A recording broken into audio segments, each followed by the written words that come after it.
Olá, ouvinte! No Vale a Pena Ver de Novo dessa semana, nós trazemos de volta um programa de 2021 com o psicólogo do esporte e Ironman Arthur Ferraz. Nesse programa, ele fala sobre a importância de garra, da cabeça e de como isso influencia a alta performance. Então, com vocês agora, Arthur Ferraz. Um psicólogo do esporte com 20 anos de triatlon, diversos Ironmans, incluindo algumas participações no Mundial em Kona. Fala de garra com propriedade de quem estuda e de quem conhece na prática essa virtude. Arthur Ferraz, muito bem-vindo ao Gregário Cycling, muito bem-vindo de volta, você que esteve com a gente aqui no programa Mente Forte.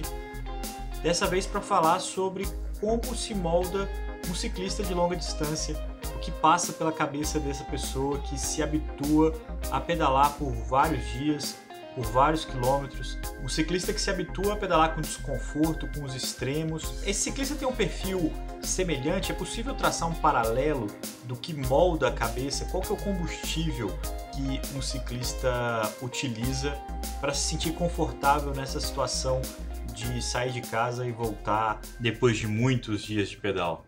Bom, mais uma vez, agradeço o convite, Leandro, Álvaro, Nicolas, é um prazer participar mais uma vez desse programa.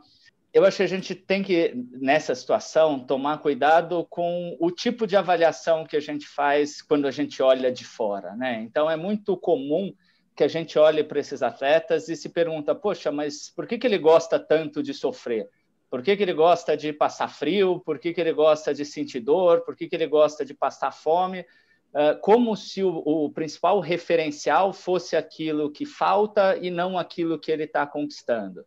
Então, esse atleta, né, tanto do Ultra Endurance quanto das expedições, ele tem um fim naquela atividade. É uma conquista, é uma superação, é uma necessidade e uma capacidade de realizar aquele desafio, aonde parte intrínseca desse desafio envolve o desgaste físico, envolve o enfrentamento de dificuldades, envolve a superação de obstáculos. Mas são esses obstáculos e essas dificuldades que muitas vezes dão sentido a esta própria atividade. Então, talvez se não houvessem tantos obstáculos, se não fosse tão difícil, não seria tão atraente para esse atleta. Mas o que ele busca não é simplesmente viver a dificuldade, mas é aquela sensação e aquela autoestima que vem de ser capaz de enfrentar a dificuldade, ser capaz de conquistar um grande desafio. De ser maior do que ela. Exatamente. Por isso que muitas vezes o próprio processo, né, o tentar escalar o Everest, o tentar escalar o Aconcagua, ele já tem um sentido que não necessariamente, é lógico que o objetivo final é conquistar o cume, mas ele já tem um sentido na própria atividade, na própria expedição, que é o tentar, que é o estar lá, que é o enfrentar a dificuldade, algumas vezes ter que voltar e se organizar para uma próxima expedição, assim como também uma grande prova de ciclismo, de etapas, como outros grandes desafios esportivos, onde o processo organizado, né, dentro de um atleta, digamos, saudável, ele é tão ou mais importante do que o resultado. É um tipo de perfil de pessoa que é muito motivado olhando para si mesmo, né, por seus próprios desafios. Isso difere muito de, por exemplo, outras modalidades, outros esportes, como um tenista, um judoca, onde a motivação dele é derrotar, vencer um oponente? Essa diferença ela é bem importante, né? A gente muitas vezes separa essas características, né? A gente chama de esportes agonistas, aqueles esportes onde você enfrenta um adversário e o grande princípio é você vencer. Então, tão ou mais importante quanto você jogar bem, você ter um bom desempenho, é você vencer o seu adversário. Você vai vencendo os seus adversários e você vai caminhando no esporte, vai caminhando num torneio, numa competição.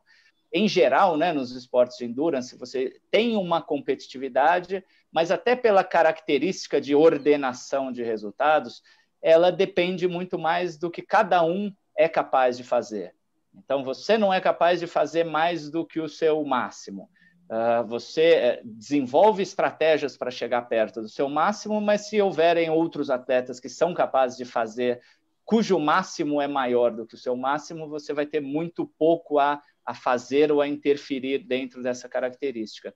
Isso obriga o atleta, sim, a olhar para os seus próprios limites, basear a sua autoconfiança na sua capacidade de fazer o melhor naquele momento, muito mais do que ser capaz de vencer a qualquer custo. Arthur, a gente está usando o termo genérico atleta e usando o gênero masculino, mas existem referências de que nas provas de ultradistância, de corridas de aventura, etc., a diferença entre atletas do gênero masculino ou feminino é menor do que em outros tipos de esporte. A tua experiência ou a tua observação confirma esse tipo de alegação? Eu acho que sim. Eu acho que tanto pelo que eu vejo de resultados de provas ou do desempenho de mulheres, existem tanto características fisiológicas que favorecem mulheres terem grandes desempenhos, como esta própria capacidade de ser flexível, ela é muito mais presente no gênero feminino do que no gênero masculino. Então, os homens têm, muitas vezes, a tendência em querer que a coisa aconteça do jeito que eles querem, querer resolver as coisas na força. Então, como eu posso, eu vou fazer acontecer daquele jeito. E as mulheres geralmente têm esta capacidade e essa necessidade de encontrarem as melhores formas de se adaptarem à situação ou adaptar a situação às próprias capacidades. Então, elas têm essa flexibilidade de, até por muitas vezes elas não vencerem na força, de se adaptarem e criarem as melhores condições para esse desempenho. Às vezes eu vejo em provas de Ironman, os homens, até por conta dessa força, têm a capacidade, por exemplo, de no ciclismo se desgastarem a ponto de não serem capazes de correr depois. As mulheres, são poucas as mulheres que têm essa capacidade de, como a gente fala, se matar no ciclismo. E, em geral, elas têm desempenhos em corrida muito melhores que a média dos homens amadores por essa característica. O Arthur, você esteve aqui com a gente no programa Mente Forte. E, naquele momento, os 3 entrevistados, o programa conduziu a ideia de que suportar psicologicamente as adversidades e lidar com elas era tão significativa quanto a capacidade física para aquele desempenho em si. No caso das pessoas que fazem esses desafios de ultradistâncias, que amplificam o desafio para vários dias, para vários quilômetros, ele consegue trabalhar isso mentalmente, ele consegue chegar mais forte para conseguir, de alguma forma, ajustar isso à capacidade física dele? Eu acredito que sim. A gente precisa sempre, e o trabalho do psicólogo é esse, identificar quais são essas capacidades mentais necessárias para a competição. Então, o planejamento não é simplesmente quanta comida você vai levar, quanto líquido você vai levar, quantas peças de reposição você vai levar e qual vai ser a sua programação de apoio ou de suporte, mas entender quais momentos da prova vão ser difíceis, que tipo de situações eu posso viver, quais são as minhas características diante de uma dificuldade e como eu sou capaz de perseverar diante dessas dificuldades. Então, eu vou precisar desenvolver tolerância à dor, eu vou precisar trabalhar minha mente em relação à monotonia, eu vou precisar trabalhar o meu enfrentamento de situações difíceis, por exemplo, de clima de muito frio, de muito calor, de muito vento, de muita subida. Então, a gente identifica quais são os desafios dentro da competição. A gente identifica como o atleta reage a esse tipo de desafio e a esse tipo de obstáculos.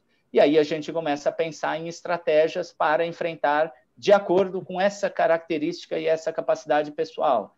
Então, tem atletas que têm muita dificuldade de pedalar no frio e num momento de muito calor eles estão super tranquilos, enquanto outros atletas são o contrário.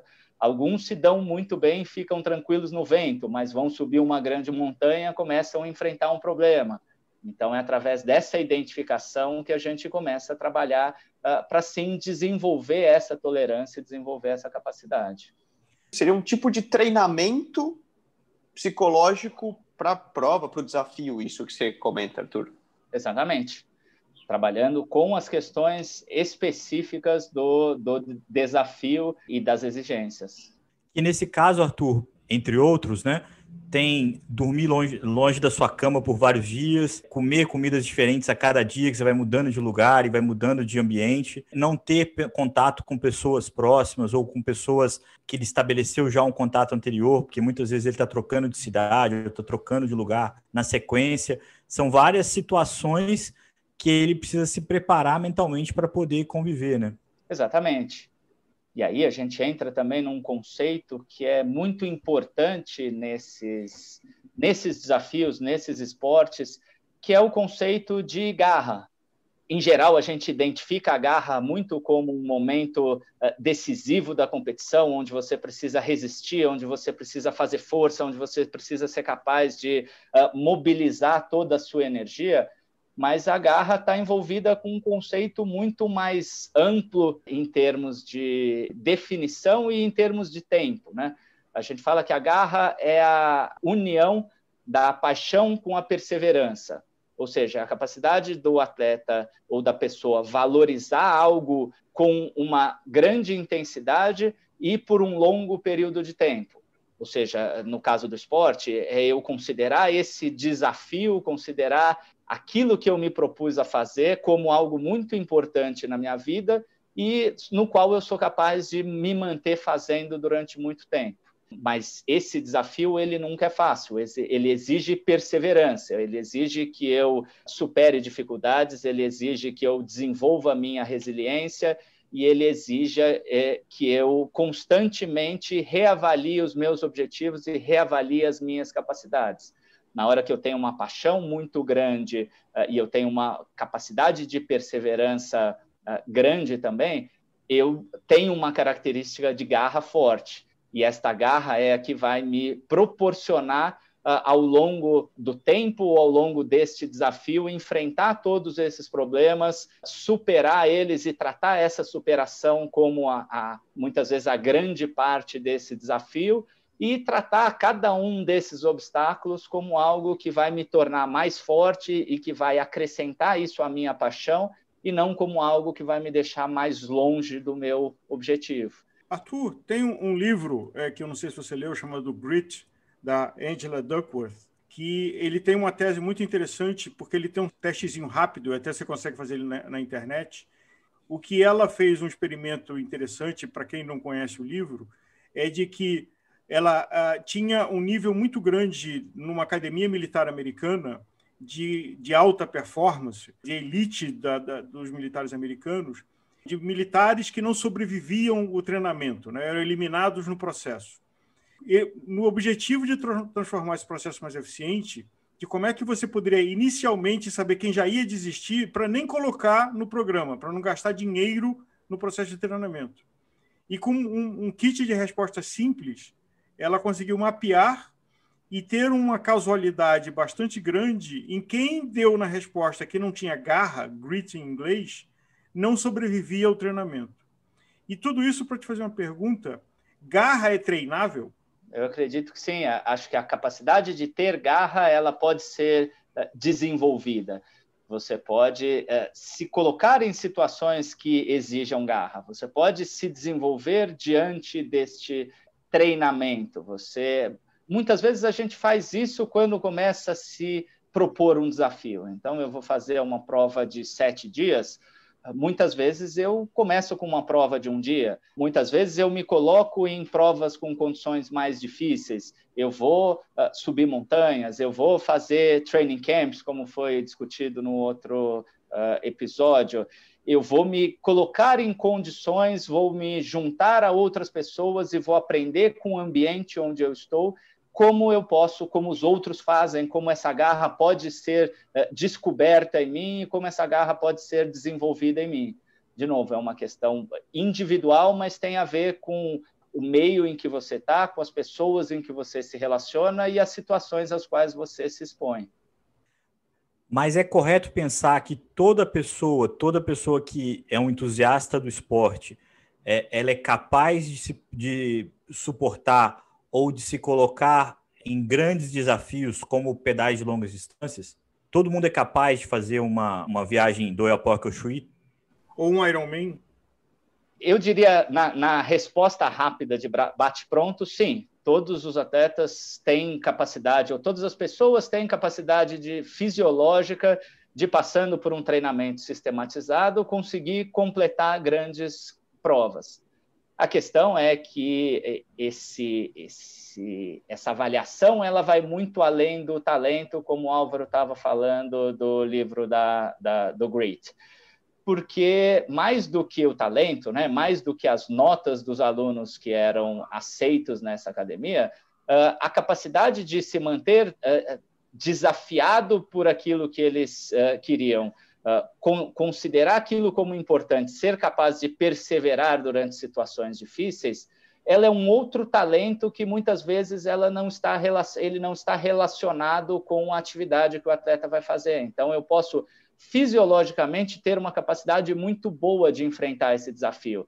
Na minha avaliação de força muscular, na minha avaliação de VO2, no meu teste de FTP, mas a hora que eu chego na prova e sou colocado em situações difíceis, eu posso dar um passo atrás cada vez que eu sinto uma dor na perna, que eu sinto fome, que eu começo a me sentir fraco, e aí eu começo a criar problemas, começo a olhar só para as questões negativas e começo a achar que todos os desafios que eu tenho, ao invés de dar sentido para aquele meu objetivo, eles estão me atrapalhando, me colocando mais distante disso. Então, a garra também é um talento, a persistência também é um talento, junto com a capacidade aeróbia, com a força muscular e com todos esses outros indicadores. Indo para o outro lado do Grit, o lado do sem noção. Tem um filme muito interessante de um alpinista que faz alpinismo livre, sem apoio, sem corda, que é o Alex Honnold, que teve o filme do ano passado, o Free Solo, e de que o documentário menciona de que ele tem uma doença que dá limitações cognitivas, ou seja, ele não tem noção.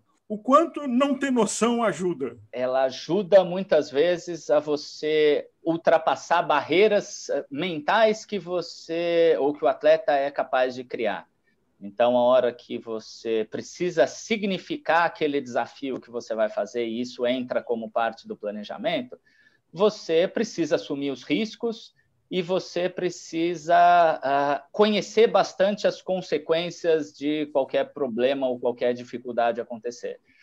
Mas você precisa entender que você precisa trabalhar para minimizar os riscos, você precisa controlar ou conhecer, estar bem consciente dessas consequências, e você vai treinar, vai trabalhar, vai se desenvolver o máximo possível. Ao longo desse processo de significação, se cada obstáculo, cada perigo que você for encontrar, você significar ele como uma ameaça seja ao seu ego, seja à sua vida, seja à sua saúde, a cada parada para pensar, você vai dar um passo atrás.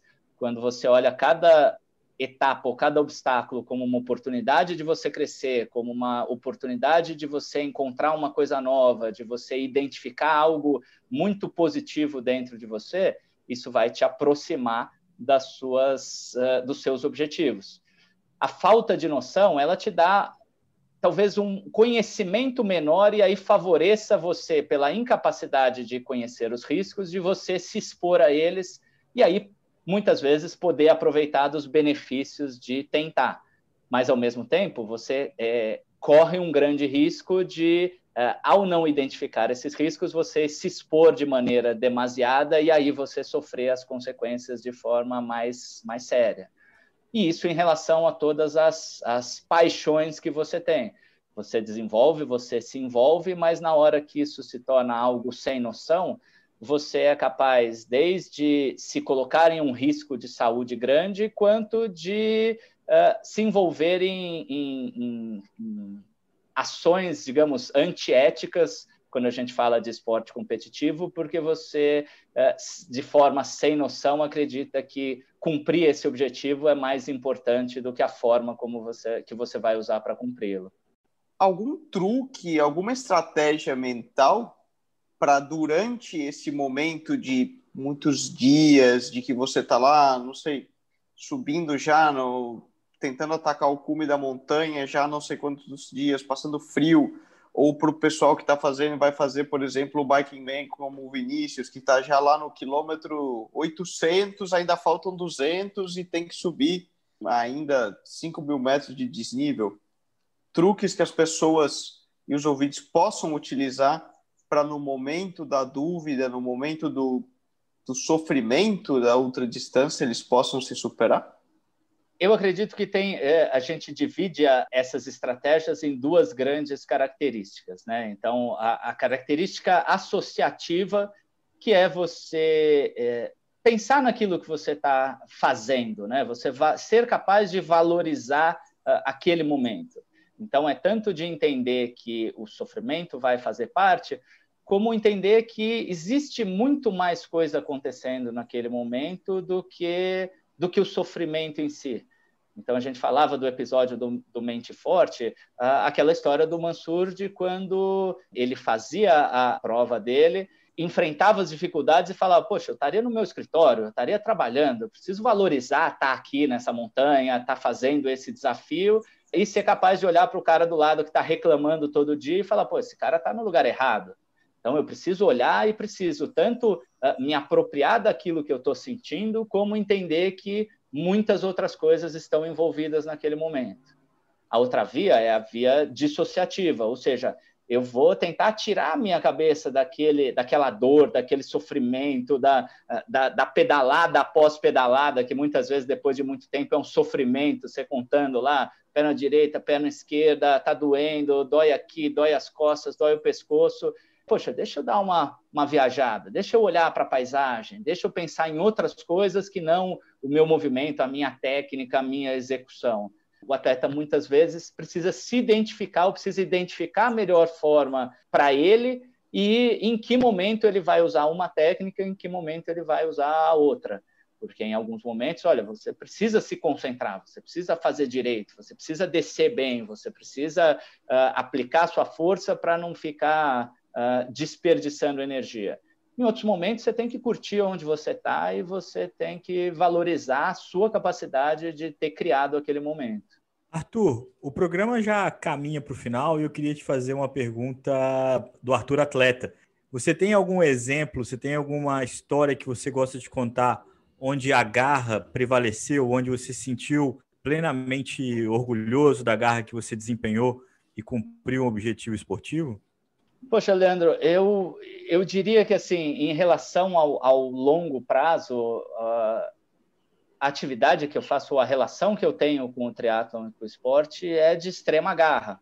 Esse ano eu completo 20 anos praticando triatlon nas mais diversas provas. Eu posso dizer que é algo que eu sou completamente apaixonado, eu tenho grande paixão em fazer, e a minha paixão dura 20 anos, e eu tenho certeza que é capaz de durar muito mais pelo quanto eu valorizo, pelo quanto eu gosto, pelo quanto eu admiro isso, e me desenvolveu uma capacidade de perseverança em relação a uma série de limites que eu tinha, que eu acreditava, que foram fundamentais para que eu chegasse nos objetivos que eu tenho que chegar, ou que eu gostaria de chegar. Eu diria que esse processo esteve muito envolvido com o processo de garra. E tive muitos exemplos pontuais em competições onde tive problemas, onde tive grandes desafios, seja de esforço, seja competitivos, em que eu precisei acreditar aquilo que a gente fala muito de forma comum, que você só descobre o tamanho ou a capacidade que você tem na hora que você realmente é desafiado, e aí você muitas vezes é capaz de descobrir que era capaz de muito mais coisa do que você imaginava. Então, já tive provas difíceis de passar mal, de ter momentos complicados, e acreditar que a minha função, a minha necessidade era me doar ao máximo, era focar naquilo que eu estava fazendo, era respeitar o esporte, respeitar o meu esforço, respeitar o meu trabalho para ter chegado, e meu treino para ter chegado até ali, e continuar, seja com intensidade para ser competitivo até o final da prova, seja da forma que dava para conseguir chegar até a linha de chegada e cumprir o processo, mas valorizando tudo que eu tinha criado até ali, não só aquilo que aconteceu do momento do tiro de largada até a faixa de chegada. Arthur, muito obrigado pela sua participação no Gregário Cycling. Quem te acompanhou aqui no primeiro programa no Mente Forte não está nem um pouco surpreso. Um prazer ter você aqui com a gente novamente. Opa, eu que agradeço mais uma vez, Leandro, Álvaro, Nico. É um prazer, estarei sempre à disposição para bater esse papo aqui.